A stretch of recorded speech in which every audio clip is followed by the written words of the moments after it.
vous annonçons l'entrée en salle du compagnon président du Rassemblement pour la démocratie et le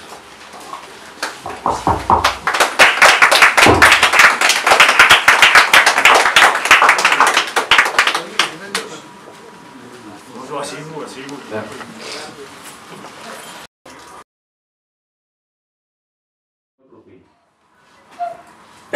Mesdames, Messieurs, le RDD, Parti de l'excellence, a pris rendez-vous avec l'histoire ce jour, 11 janvier 2020, pour faire son entrée politique annuelle à travers cette conférence de presse.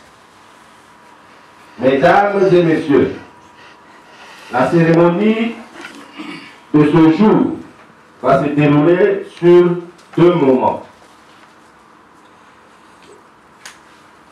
Pour le premier moment, nous avons le mot du président et en deuxième temps, nous aurons cette série de questions-réponses avec nos amis de la presse.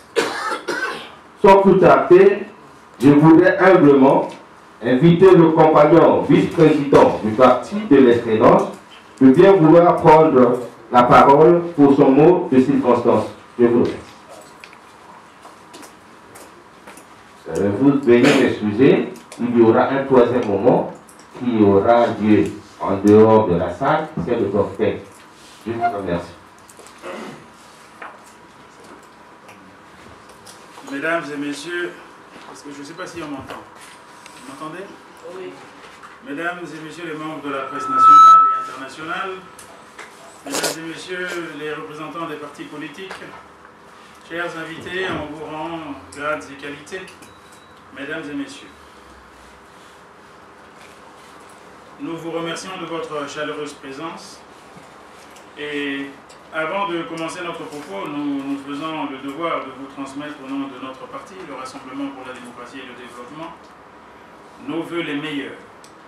Une bonne et heureuse année, que la santé et encore la santé sans laquelle nous ne pouvons rien faire. La prospérité qui rime souvent avec bonheur soit au rendez-vous durant toute cette année nouvelle. Nous avons également une pensée pieuse pour toutes les personnes chères qui nous ont quittés l'année dernière. Mesdames et messieurs, chers invités, nous voulons aussi dire d'emblée que la rencontre de ce jour s'inscrit dans une démarche profondément républicaine. Sachez que nous portons, nous les politiques, portons dans le débat public des orientations différentes. Mais nous avons en commun, essayez d'éteindre vos téléphones s'il vous plaît, à moins que ce soit les gens du PCT qui viennent pour écouter ma... C'était qu'une plaisanterie. Bref, je disais donc, sachant que nous portons dans le débat public des orientations différentes, mais nous avons en commun la République du Congo, notre mère patrie, que cela soit entendu.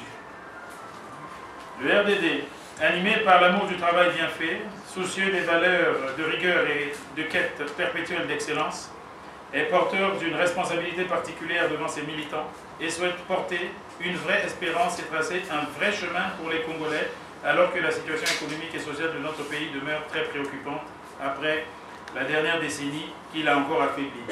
Et comment? Des milliers de chômeurs supplémentaires, des étudiants aux abois, des retraités maltraités sans pension, des fonctionnaires désespérés sans perspective, une dette qui a augmenté de centaines de milliards de francs CFA, une partie de notre territoire laissée à l'abandon et fragilisée par les récentes inondations suite à des pluies diluviennes successives, et comme par ironie du sort, les quelques réalisations, joyaux du système actuel, sont en train de s'effondrer un à un aux grandes dames du peuple congolais résigné, impuissant et incapable de demander des comptes à ceux à qui la République a commis l'erreur de confier ses travaux. Des populations abandonnées à elles-mêmes, car l'État est toujours aux abonnés absents, faute de moyens. Lesquels moyens dilapidés par les mauvais gestionnaires de la chose publique depuis plusieurs décennies. Le président de la République avait donc raison de stigmatiser les antivaleurs.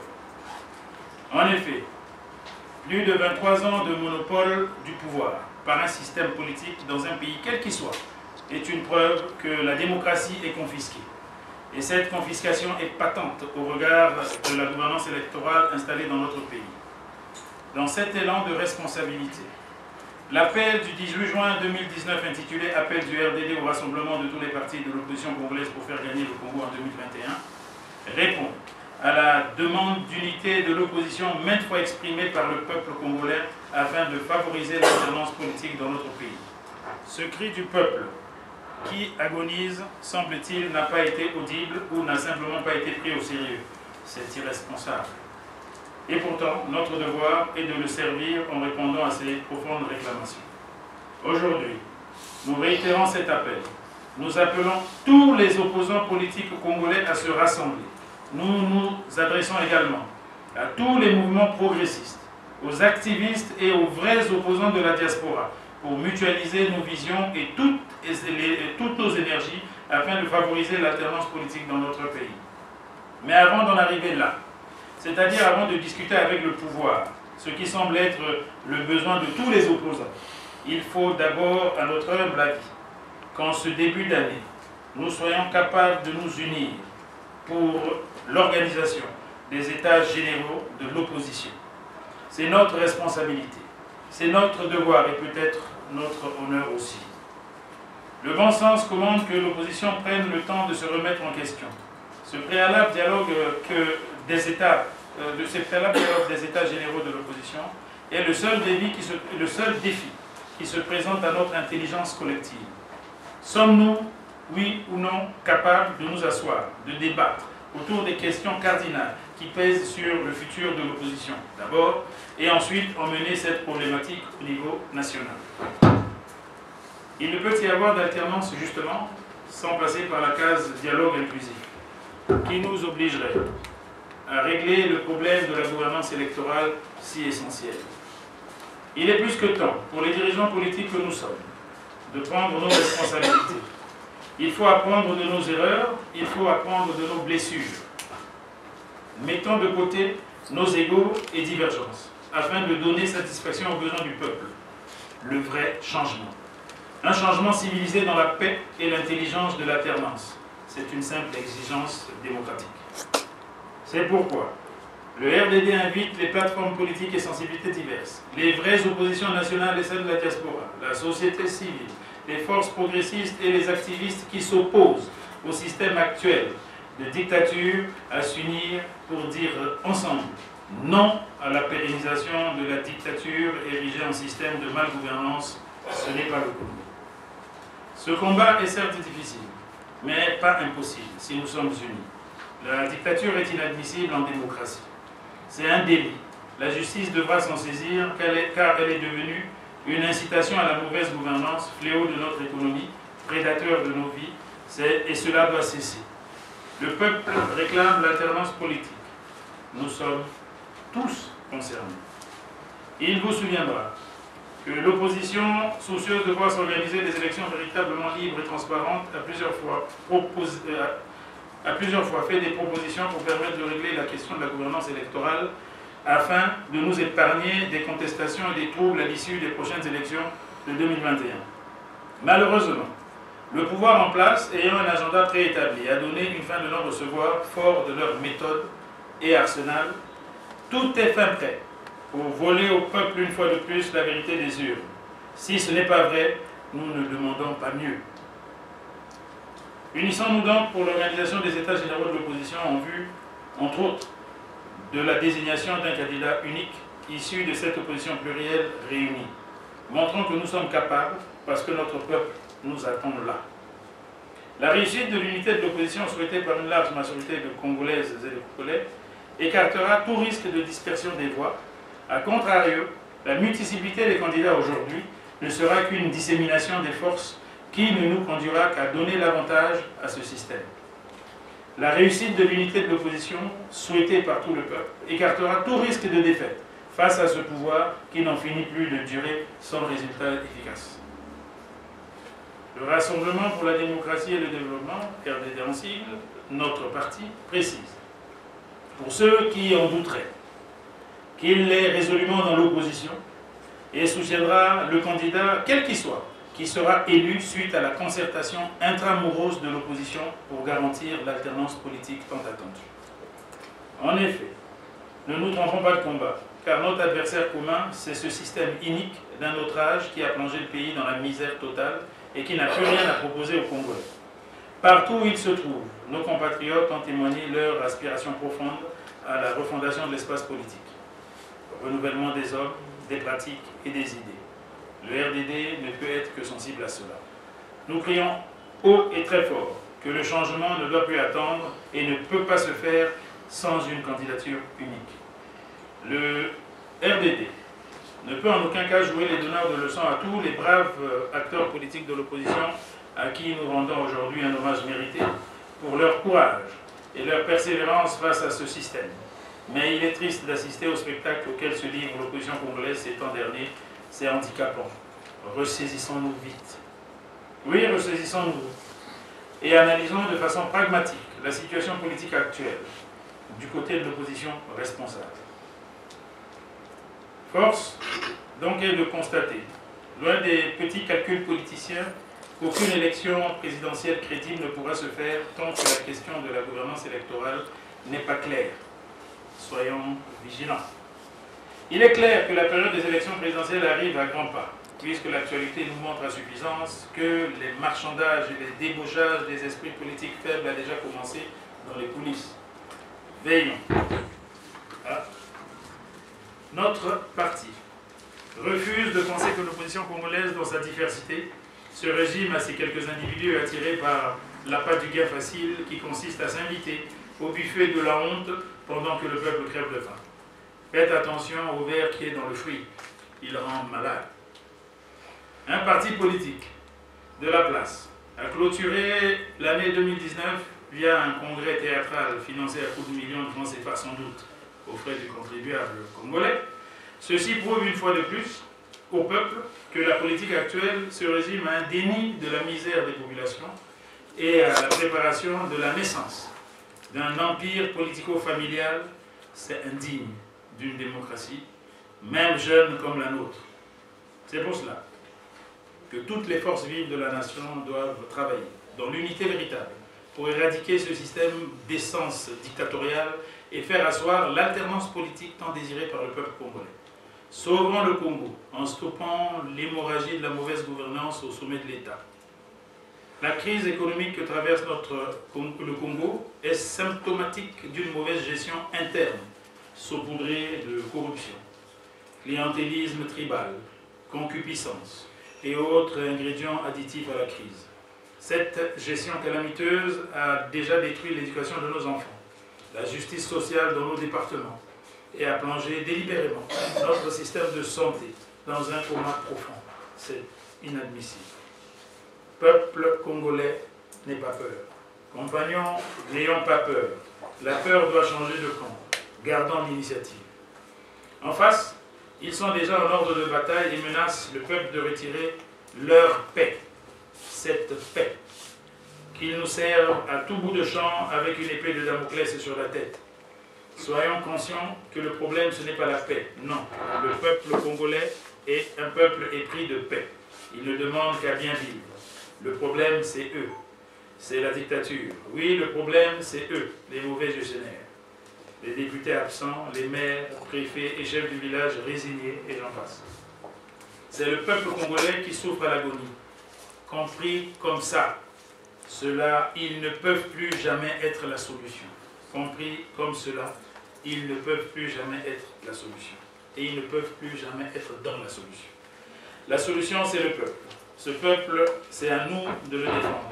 Soyons responsables.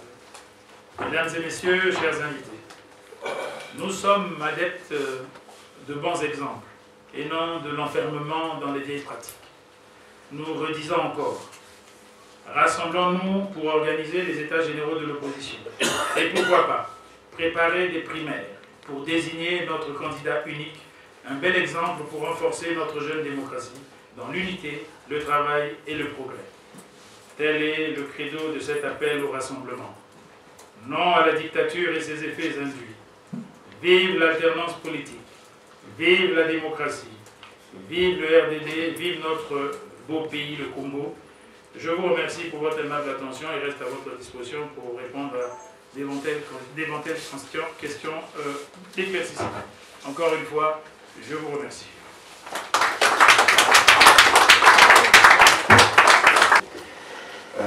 La première question que je m'en vais vous poser, c'est l'appel. Je suis Arsène Sévérin pour la Voix de l'Amérique, excusez-moi. La question que je m'avais vous poser, c'est l'appel que vous faites à l'unité de l'opposition.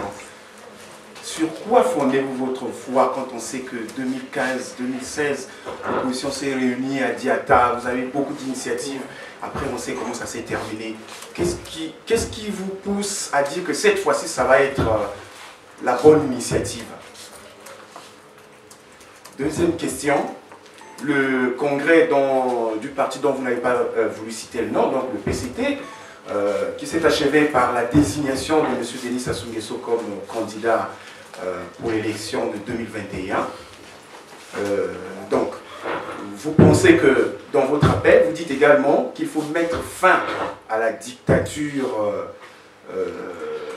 à la pérennisation de la dictature. Comment comptez-vous vous y prendre? Candidat unique, c'est quand même facile. Dans ce que vous-même vous appelez les vraies oppositions nationales. Donc, vous avez vous-même déjà le but de rassembler tout le monde, les vraies oppositions nationales. La dernière question, je ne sais pas si vous répondrez, mais je souhaiterais quand même vous donner une réponse. Est-ce que vous pensez que le RDD est bien placé pour distribuer les points opposition nationale, dictature, quand on sait que la position même du président du RDD est jusque-là ambiguë? Merci. Alors,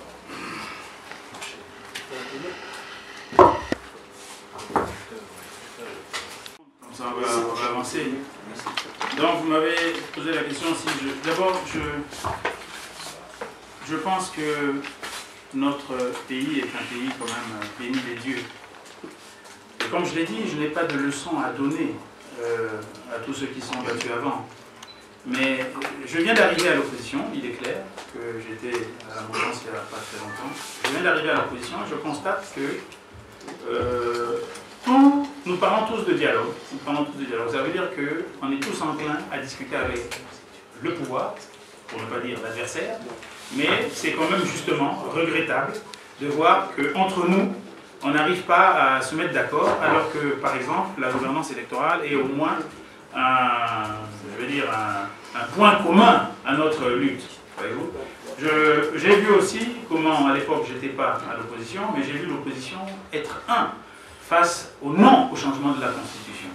Et je pense que, mémoire de Congolais, je ne pense pas qu'il y ait eu une unité à ce niveau, au niveau de l'opposition. Après, ce qui s'est passé, bon, je n'étais pas là, maintenant on apprend certaines choses, mais je ne vais pas rentrer dans les détails. Le but de l'opposition, c'est aujourd'hui de changer les choses dans ce pays. Et c'est possible. Moi j'y crois, je pense que c'est possible. Parce que si on enlève un peu nos égos, aujourd'hui, je pense qu'on peut changer les choses dans ce pays. Et la gouvernance électorale, qui est justement le problème principal, et ce sont les élections qui créent des troubles dans ce pays depuis 1959. Ce sont les élections qui créent des troubles dans ce pays. Et pour éviter d'arriver encore à des troubles, pour éviter d'arriver encore à des morts, je pense que le Congo n'en a plus besoin. Je demande l'unité, j'avais demandé à d'autres personnes, mes aînés, de le faire, je vois qu'ils ne le font pas. Et justement, à partir du moment où un parti de la place a justement fait son congrès et désigne le président de la République, qui est président de la République d'abord. Bon, je ne sais même pas si la Constitution l'autorise à être le président d'un parti, mais je pense qu'il faut réviser là-dedans déjà, il y a même un petit couac. Okay? Comme d'habitude, ils mettent toujours le président en avant. Donc tous ceux qui décident d'être candidats sont donc les ennemis du président.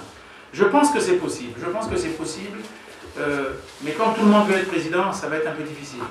Mais il faut qu'on arrive à faire comprendre à tous les velléités. Il ne faut pas qu'on fasse comme ça s'est passé à l'élection présidentielle différente. C'est mon point de vue, je peux me tromper. Où il y avait 5 candidats qui se sont présentés, chacun a dit, bon, je travaille sur mon terrain et on va voir, ensuite il y en a un qui va... Aujourd'hui, je pense que s'il y a des candidats qui veulent, mais chacun travaille chez lui, sur son terrain, pour la seule personne qu'on aura désignée. Si on ne fait pas une concertation, je pense que si on ne fait pas une concertation, s'il n'y a pas un candidat qui sort d'une concertation, on peut appeler des organismes comme l'organisme du peuple, par exemple, il sera difficile dans certaines régions de voter une personne d'une autre région. Alors que si c'est la concertation qui fait que bon, on a désigné que c'est celui-là, eh bien écoutez, je pense qu'on a des chances. Je pense qu'on a des chances. Ce qui me désole, c'est qu'aujourd'hui, quand je discute avec plusieurs personnes, on me dit, président, laissez tomber cette affaire-là, ça souhait là, il va rester là éternellement. Oui, il a envie de rester éternellement. Et nous, notre rôle, c'est de l'empêcher et de rester là éternellement. C'est ça le but de la manœuvre. Voyez-vous ? Donc, je pense que c'est possible. Je suis arrivé, je n'ai aucun problème avec les différentes oppositions. Je n'ai aucun problème personnellement.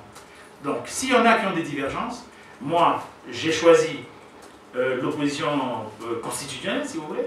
J'ai choisi l'opposition constitutionnelle parce que, bon, je sais très bien que cette opposition, nous pouvons faire un certain nombre de choses. Les autres, bon, on n'a pas discuté, il y en a qui n'ont pas voulu me recevoir à l'époque. Je pense que si on fédère, on peut. On a pu le faire une fois, et c'est justement, quand je dis la dictature, c'est pas un mot violent, mais la dictature est justement qu'aujourd'hui, plus personne n'a envie de se battre. Se battre, ça ne veut pas dire aller prendre des armes. Plus personne ne croit que c'est possible de changer les choses. N'oubliez pas une chose, je vais juste rappeler que ici, il y a eu une alternance politique où il n'y a pas eu de mort et il n'y a pas eu de coup de feu. Maintenant, pour ce que vous dites par rapport au président du Rassemblement pour la démocratie et le développement, je voudrais que vous puissiez préciser où trouvez-vous l'ambiguïté à partir du moment où le parti du président Jacques Yombi est dans l'opposition. Maintenant, vous aimez mélanger tout. Le président Yombi Opango est un ancien chef d'État. Même si certains ne le reconnaissent pas, c'est un ancien chef d'État. Et un ancien chef d'État a des droits. Alors, évidemment, il y en a qui boutent parce qu'ils estiment qu'il ne devait rien avoir, mais c'est la loi, il a des droits. Donc, dès qu'il a des droits, et dès que l'État lui donne un certain privilège, on dit c'est parce que l'autre c'est son frère. Bon. Et alors, il a des droits. Comme aujourd'hui, le président Pascal Lissouba aussi a des droits, c'est parce que son état de santé ne lui permet pas de bouger. Donc, dire l'ambiguïté, je peux vous dire une chose, comme je l'ai dit. Aujourd'hui, le RDD, sous ma direction, je suis le vice-président, le président du parti est encore Jacques Yombi Opango, il n'est pas mort.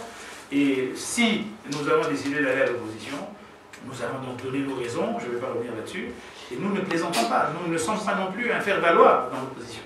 Nous sommes résolument dans l'opposition, et je ne sais pas, qu'est-ce que vous trouvez? Je suis Timo Wéne de Dépêche Journaliste. D'accord. Je vais vous poser deux questions. La première est celle-ci. Vous avez parlé du congrès du PCT qui vient d'élire un natif de Rwanda comme secrétaire général. Est-ce que cela ne doit pas porter préjudice au RDD dans son fief Rwanda? Et la deuxième question porte sur le gouvernement est en train d'initier des consultations en vue du dialogue national. Et quelle est la position du RDD pour ce dialogue?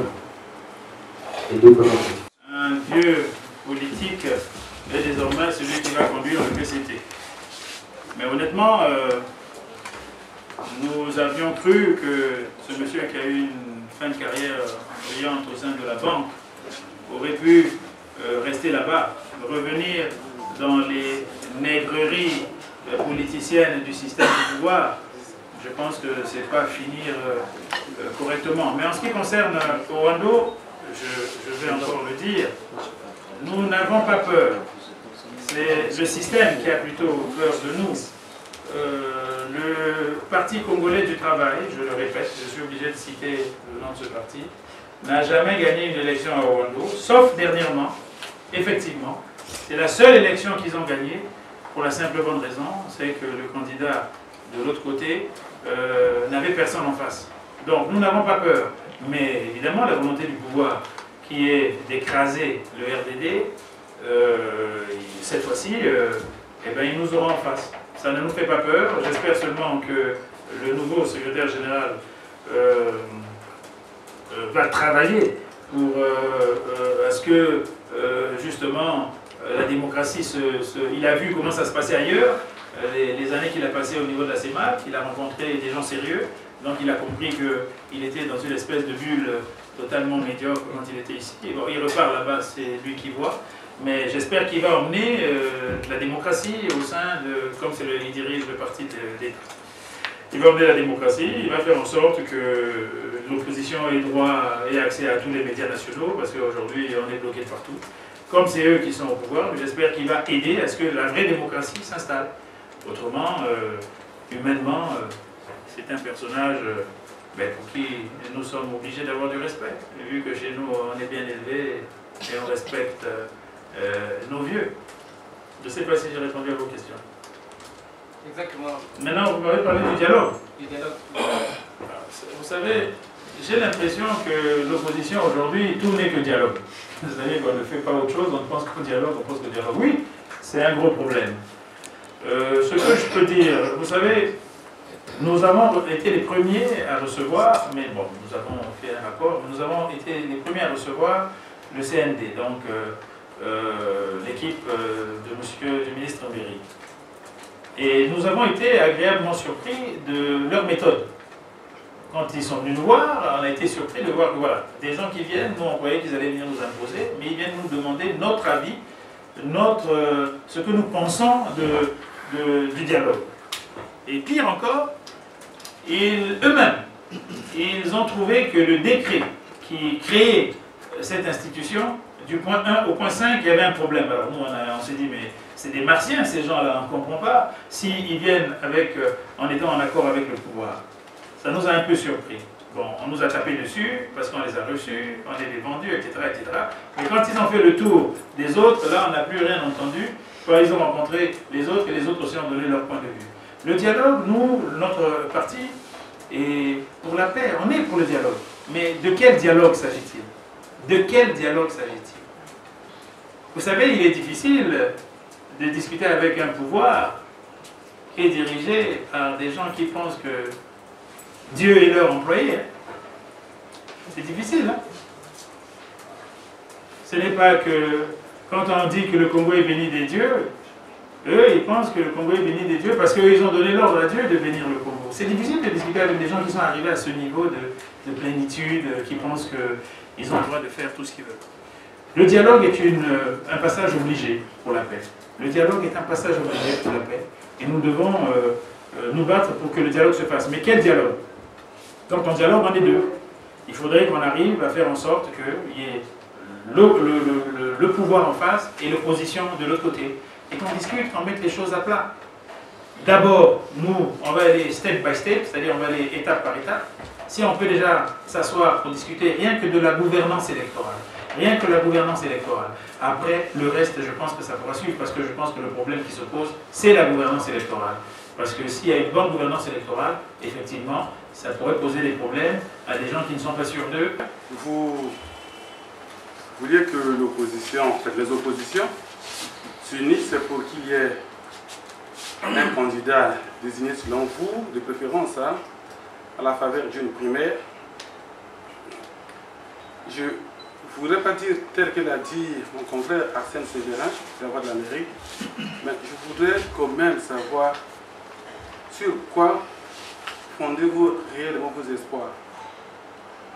Ensuite, et que devra faire l'opposition, que feraient les oppositions, au cas où votre proposition n'est pas acceptée par les autres, c'est-à-dire si l'unité perdue à arriver comme les oppositions font toujours depuis des années, et qu'on arrive au niveau des échéances où certains peut-être vont quand même aller malgré les critiques formulées, que fera le RDD en ce moment-là? Est-ce qu'il va partir ou il va refuser de partir? J'ai envie de dire, est-ce que dans ces conditions de non-concordance, de non-consensus sur un candidat unique des oppositions, le RDD sera-t-il obligé de désigner son candidat à la présidentielle au cas où il participerait à cette élection? J'en ai terminé, Monsieur le Président. fait croire, c'est le peuple congolais. Le peuple congolais qui est dans la misère, le peuple congolais qui en fait en a strictement marre de ce système, le peuple congolais qui veut le changement. C'est ça qui me donne de l'espoir. Et au moins le peuple congolais, lui, ne nous trompe pas. Donc c'est... Et fort de cela, j'ai sillonné un peu le pays, j'ai quand même vu les souffrances des Congolais, j'ai vu les difficultés que les Congolais ont à l'intérieur, et un peuple qui souffre comme ça, ne peut pas, ça ne peut pas durer éternellement. Ça ne peut pas durer éternellement. En ce qui concerne le RDD, je dis, si l'appel n'est pas entendu, je vais vous dire honnêtement que je ne vais pas me fâcher, je trouverais simplement dommage. Parce qu'aujourd'hui, il est quand même assez paradoxal de voir la réponse du peuple en 2015 face au changement de la Constitution et en 2016 face à l'élection présidentielle. Le président a été mal élu. Bon, je ne peux pas dire qu'il n'a pas été élu parce qu'à l'époque j'étais avec lui, donc ce serait malhonnête. Donc je dis le président a été mal élu. Mais on ne peut pas descendre si bas. Le peuple a une idée figée sur ce pouvoir et faire en sorte qu'aujourd'hui, comme par hasard, et c'est ça le danger, c'est pour ça que je lance l'appel. C'est pour ça que je lance l'appel. Le président, le pouvoir, depuis le changement de la Constitution, pour la première fois, le pouvoir peut gagner sans même utiliser leur fameuse machine dont ils sont fondamentalement fiers, la machine à tricher, parce que nous ne sommes pas sérieux, c'est-à-dire nous, l'opposition. Aujourd'hui, et ils sont conscients de cela, c'est pour ça qu'ils ne veulent pas, ils ne peuvent pas repousser.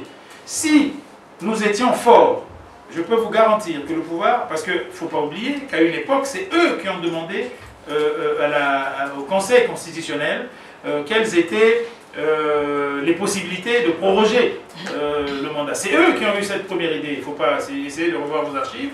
Alors, c'est parce que nous sommes faibles. C'est pas que le pouvoir est fort, c'est nous qui sommes faibles. Alors, si nous étions forts, ne vous inquiétez pas, hein, eux ils savent négocier quand ils sont en position de faiblesse. Ils savent négocier quand ils sont en position de faiblesse. Et au cas où le RDD, au cas où ça ne marche pas, vous savez, je ne peux pas décider. Nous sommes un parti organisé. Nous espérons pouvoir organiser le congrès du parti pour les 30 ans du parti à la fin de l'année. À ce moment-là, c'est le parti qui décidera. C'est le parti qui décidera. Mais je peux vous garantir que pour être président de la République, il ne faut pas avoir inventé le fil à couper le beurre. Donc il y a plusieurs compétences au sein de l'opposition et même dans les populations qui peuvent gérer ce pays. Et nous soutiendrons celui qui viendra de nos rangs.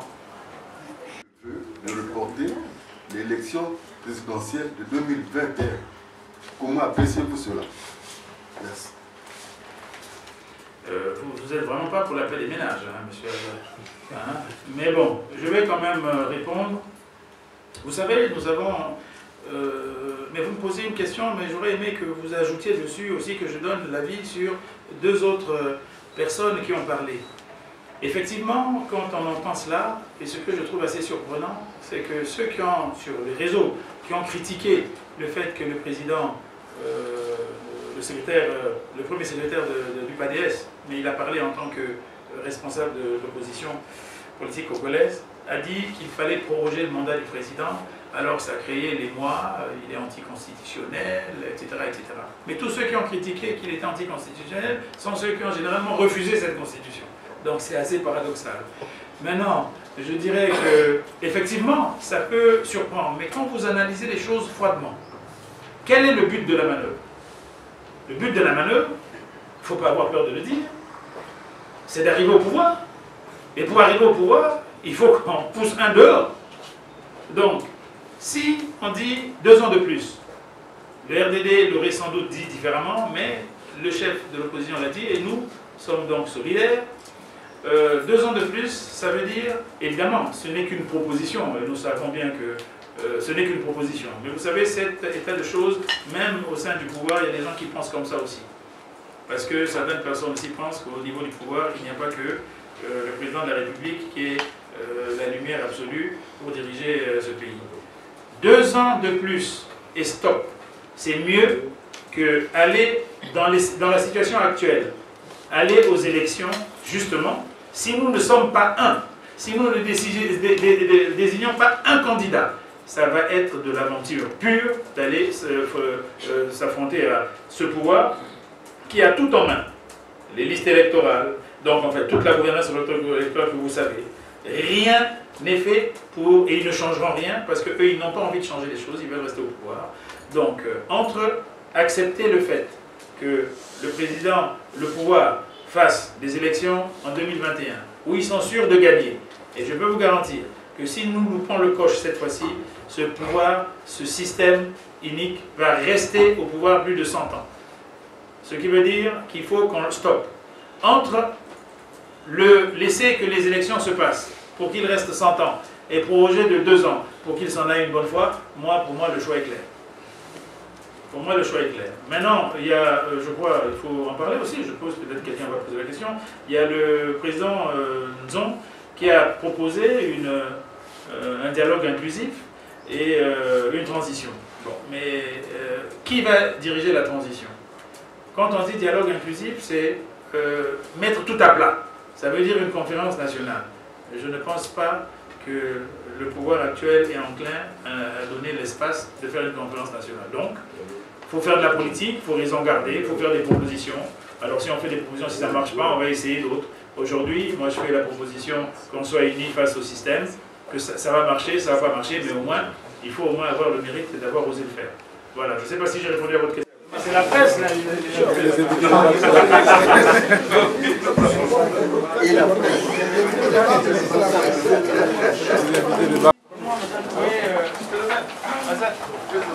Il y en a là-bas. Allez, tiens. Ah oui, c'est l'avis du président.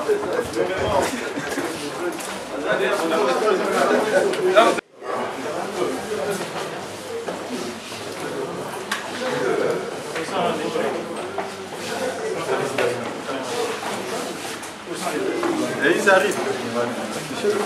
Très bien, oui, merci.